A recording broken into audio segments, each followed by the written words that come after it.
Bonjour, bienvenue au programme éducatif fédéral du club de l'Étoile sportive Lorgues sur le thème de l'environnement et l'eau.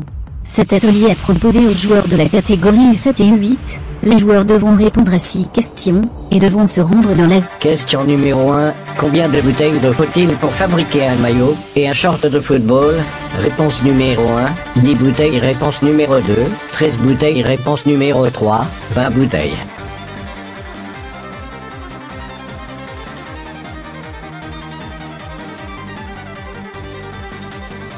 Réponse numéro 2. Il faut 13 bouteilles. Nike fabrique comme tous les autres maillots de la marque. Sur la base de bouteilles d'eau recyclées, il faut jusqu'à 13 Question bouteilles numéro pour 3. fabriquer Si un 25 robinet bouteilles. goutte pendant toute une journée, combien de litres d'eau seront gaspillés? Réponse numéro 1. 50 litres. Réponse numéro 2. 120 litres. Réponse numéro 3. 250 litres.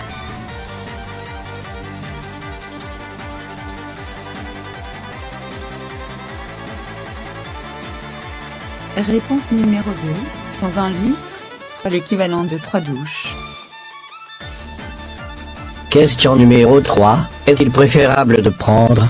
Réponse numéro 1. Un bain, avec 100 à 200 litres d'eau utilisée. Réponse numéro 2. Une douche, avec 20 à 60 litres d'eau utilisée.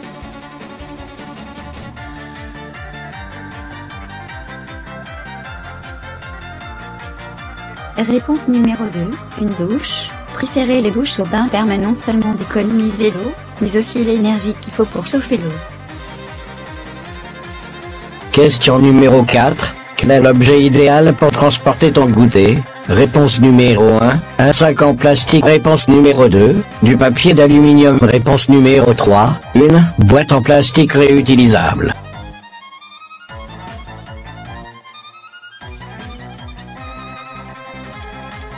Réponse numéro 3, une boîte en plastique réutilisable.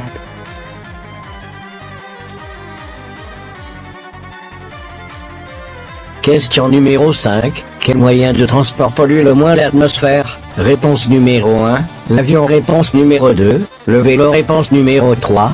La voiture.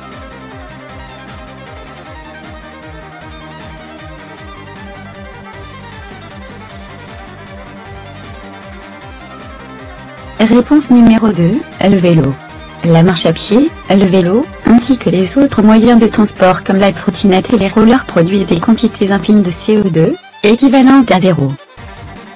Question numéro 6. Quel est le temps de décomposition d'un sac plastique dans la nature? Réponse numéro 1. 10 ans. Réponse numéro 2. 100 ans. Réponse numéro 3. 400 ans.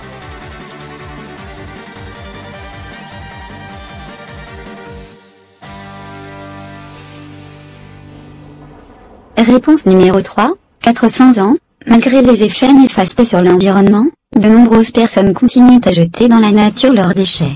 Bien que certains produits soient biodégradables, la plupart d'entre eux mettent de très nombreuses années avant d'être biodégradés et certains ne le sont pas du tout. Il est donc indispensable que chacun fasse l'effort de ramener ses déchets. Il faut faire attention à la consommation d'eau durant tous les gestes du quotidien comme les douches, le brossage des dents dont la fermeture des robinets après l'utilisation est nécessaire car l'eau est précieuse. Concernant l'environnement, en respectant ces gestes simples, cela contribuera à vivre en harmonie avec la nature.